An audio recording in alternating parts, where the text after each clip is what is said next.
Sorry friends, last class थोड़ी क्या है टेक्निकल इश्यूज़ की वजह से पूरी रिकॉर्ड नहीं हो पाई थी। तो एक छोटा सा टॉपिक उसमें मैंने तो पूरा पढ़ा दिया बट वो रिकॉर्ड नहीं हुआ। तो मैं भी उसको थोड़ा कंटिन्यू कर देता हूँ। 5-10 मिनट का ही होगा, ये बहुत ज़्यादा टाइम नहीं कंज्यूम करेगा, है ना। आइए, हम बात किए थे मौलिक अधिकारों के महत्व की। तो मौलिक अधिकार में महत्व कुछ ऐसा है कि किसी भी व्यक्ति के भौतिक और नैतिक विकास के लिए मौलिक अधिकार आवश्यक है। दूसरी बात, मौलिक अधिकार क्या है? तानाशाही के विरुद्ध आपकी रक्षा करता है। तीसरी बात, जो हमारे यहाँ के अल्पसंख्यक समुदाय हैं उनको ये लगता है कि हमारे संरक्षण के लिए ये मौलिक अधिकार है, तो उनके लिए ये संरक्षक की तरह कार्य करता है। चौथी बात, इसमें संविधान के दर्शन पाए जाते हैं। पांचवी बात, मौलिक अधिकार में स्वाधीनता आंदोलन के दर्शन पाए जाते हैं। और इसी सब की वजह से मौलिक अधिकार को भारत का मैग्ना कार्टा कहा जाता है। यहां तक हम लोग पिछली क्लास में, मतलब पिछले वीडियो में देख लिए थे, है ना। इसके बाद सिर्फ एक इशू बनता है मौलिक अधिकारों का सस्पेंशन, निलंबन। वो देखते हैं तुरंत और ये क्लास यहां से फंडामेंटल राइट्स की खत्म हो जाएगी।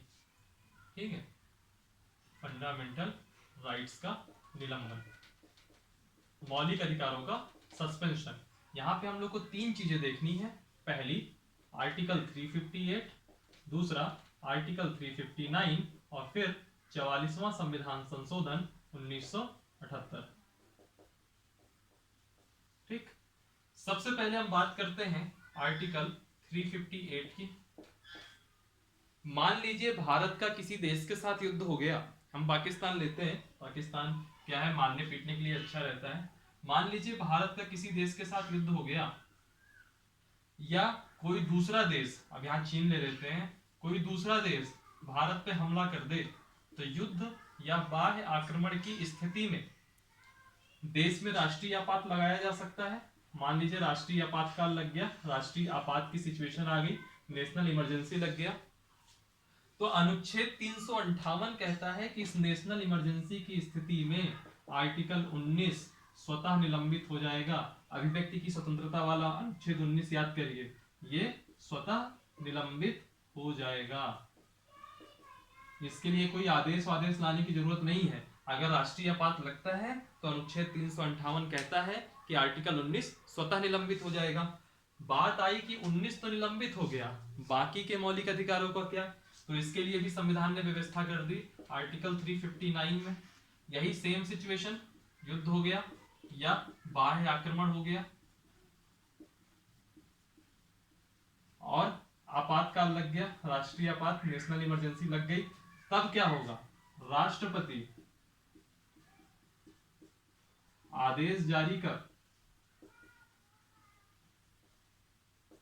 किन्हीं, यहां पे ये जरूरी नहीं है कि सारे के सारे मौलिक अधिकार ही खत्म कर दे। राष्ट्रपति को लगेगा तो कुछ मौलिक अधिकार को सस्पेंड करेगा या फिर सारे मौलिक अधिकारों को कर देगा। किन्हीं या सभी फंडामेंटल राइट्स को निलंबित कर सकता है।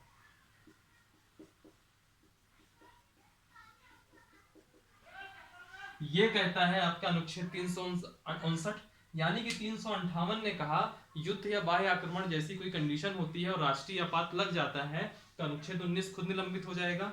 फिर 359 कहता है कि अगर कभी कोई ऐसी सिचुएशन आ जाए कि मतलब आपात की, तो राष्ट्रपति एक आदेश जारी कर सकता है और कह सकता है कि ये या फिर सभी फंडामेंटल राइट्स निलंबित हो गए। फिर आपको याद होगा, बहुत बार सुने होंगे, एक काला इतिहास है हमारे भारतीय राजनीति के लोकतंत्र में, आपातकाल 1975 वाला। हालांकि उसके पहले भी इमरजेंसी लगी है। जब हम राष्ट्रपति की शक्तियां पढ़ेंगे वहां पे हम अनुच्छेद 352 की बात करेंगे, तब हम इस पे डिस्कस करेंगे कि कितने बार आपातकाल लग गया है। जब भी भारत और पाकिस्तान का युद्ध हुआ या चीन का युद्ध हुआ तो आपातकाल लगा है इस देश में, लेकिन जो 1975 का आपातकाल था वह कलंक के रूप में याद किया गया कि यह एक प्रकार से हमारे देश के लिए कलंक था। 1975 में आपातकाल लगा, 1976 तक में इस देश के काफी विपक्ष के नेता जेल में भर लिए गए, काफी बहुत जल्दी भर लिए गए, बहुत टाइम नहीं लगाया गया उनके लिए। 1978 में जनता पार्टी की सरकार बनी। ये चीज हमने डिस्कस किया था अनुच्छेद 18 में भी, जब हम बात कर रहे थे उपाधियों का निषेध करता है, तब 1978 में यही जनता पार्टी की सरकार ने जो पद्म विभूषण वाले जो पद्म अवार्ड्स होते हैं, पद्म भूषण, पद्म विभूषण, पद्मश्री और उसके अलावा जो आपका भारत रत्न था, इन सबको इन्होंने हटा दिया था 1978 में। हम बात करते हैं इसी इसी समय में 44वां संविधान संशोधन हुआ 1978 में। जनता पार्टी की सरकार आई, उसने क्या संशोधन किया, उसने कहा कि अनुच्छेद 20 यानी कि अपराधी ठहराए जाने पर संरक्षण और अनुच्छेद 21 यह कभी भी निलंबित नहीं होंगे, कभी भी निलंबित नहीं होंगे। यानी कि ये एक ऐसी सिचुएशन बन रही है कि मान लीजिए राष्ट्रीय आपात लग गया, राष्ट्रपति तो आदेश जारी करके सारे के सारे आर्टिकल्स को निलंबित कर दे रहा था। तो यहाँ पे ये कहा गया कि आप सारे आर्टिकल निलंबित कर सकते हो, लेकिन 2 आर्टिकल आप कभी भी निलंबित नहीं कर सकते। कौन कौन सा? अनुच्छेद 20 अपराधी ठहराए जाने पर संरक्षण, अनुच्छेद 21 जीवन जीने का अधिकार। ठीक है, तो क्वेश्चन में क्या पूछेगा आपको, एसएससी वगैरह में अक्सर ये क्वेश्चन आता है कि कौन सा आर्टिकल स्वतः निलंबित होता है आपातकाल लगने में, तो अनुच्छेद 19 रहेगा। किस अनुच्छेद में लिखा हुआ है कि राष्ट्रपति आपातकाल लगने की सिचुएशन में मौलिक अधिकारों को निलंबित कर सकता है? अनुच्छेद 359 में। और ये पूछ लिया जाता है कि कौन कौन से मौलिक अधिकार निलंबित नहीं होंगे, तो उसका आंसर होगा अनुच्छेद 20 और अनुच्छेद 21। और ये कहां से आया? ये आया 44वें संविधान संशोधन 1978 में। और इसके बाद आपकी मौलिक अधिकार की पूरा क्लास खत्म हो गया। हालांकि जो आप 8-10 मिनट का ये वीडियो देखेंगे ये आपको पहली क्लास में हो जाना चाहिए था। मैं ट्राई करूंगा, अगर दोनों वीडियो मर्ज हो जाएंगे तो एक साथ आ जाएगा, वरना वो लगभग 46 मिनट्स की क्लास थी, वो अलग आएगी और ये 10 मिनट की अलग आएगी। हुआ क्या था कि मैंने पूरा आपको पढ़ा दिया था, बट उस टाइम पे वो रिकॉर्ड नहीं हुआ था, रिकॉर्ड केवल 46 मिनट तक का हुआ था। बहरहाल छोड़िए अब इस बात को। अब हम नेक्स्ट क्लास में चालू करेंगे DPSP, directive principle of state policy, राज्य के नीति निर्देशक तत्व। ये हम बात करेंगे अगली क्लास में, और अगर टाइम रहेगा अगली क्लास में तो उसी क्लास में हम फंडामेंटल ड्यूटीज, मौलिक कर्तव्य भी देख लेंगे। और इस मौलिक अधिकारों में 2 इशू अभी बचे हैं डिबेट वाले। पहला इशू बचा हुआ है कि मौलिक अधिकारों पे ग्लोबलाइजेशन, इस वैश्वीकरण का क्या प्रभाव पड़ा, और दूसरा बचा हुआ है मौलिक अधिकार और मानव अधिकार, फंडामेंटल राइट्स और human rights, FR and HR, इनके बीच में क्या संबंध है, कैसा है। तो ये सब मेंस के टॉपिक हैं, इनको हम मेंस की क्लास में करेंगे। अभी इसमें करके हम बहुत ज्यादा टाइम नहीं आपका वेस्ट करेंगे, ठीक है। तो और एक इशू इसमें आता है फंडामेंटल राइट्स एंड डीपीएसपी, इस पर भी हम डिबेट करेंगे, लेकिन ये जब डीपीएसपी हो जाएगा उसके बाद। तो क्या अभी मैं डीपीएसपी पढ़ाऊं और डीपीएसपी पे उसके साथ बहस कर दूं तो डीपीएसपी आपको कुछ समझ में आएगा ही नहीं कि डीपीएसपी है क्या। ठीक है, इस पे भी हम बात करेंगे, अब नेक्स्ट क्लास में ही होगा ये। वीडियो लाइक करिए, सब्सक्राइब करिए, कमेंट करिए, जो भी है। और जो भी क्वेरीज हो आप कमेंट पे जरूर डालिए।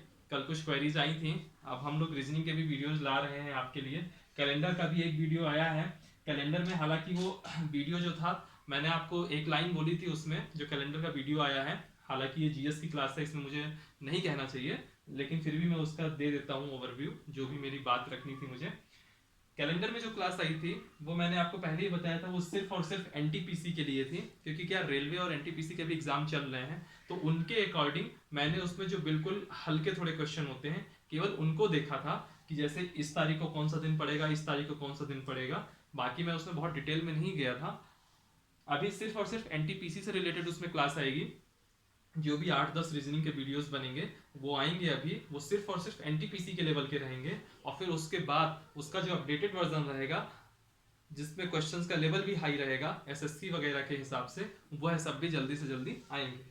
हालांकि जो मैथ के लेक्चर होंगे वो पूरे के पूरे शुरू से ही हार्ड लेवल के ही रहेंगे, मतलब 0 से चालू होगा और 100 तक जाएगा। ठीक है, ये आपका जो आप वीडियो देख रहे हैं इसके डिस्क्रिप्शन में कुछ लिंक दी होंगी, एक फेसबुक पेज की दी होगी, एक इंस्टाग्राम की दी होगी और एक टेलीग्राम की दी होगी। उसको आप जाइए और ज्वाइन करिए, और खास तौर पे टेलीग्राम तो जरूर ज्वाइन करिए, क्योंकि टेलीग्राम ग्रुप पे हम लोग करंट अफेयर्स, बहुत ही अच्छी क्वालिटी कंटेंट आ रहा है, उसको आप अगर पढ़ लेते हैं तो आपको ये न्यूज़पेपर वगैरह से आपको करंट छाटने की जरूरत नहीं पड़ेगी। ठीक है, और इस वीडियो को आप लाइक करिए, कमेंट करिए और सब्सक्राइब करिए, और जो भी क्वेरीज हो आप कमेंट सेक्शन में जरूर पूछिए। थैंक यू, एंड हंसते रहिए और पढ़ते रहिए। Thank you.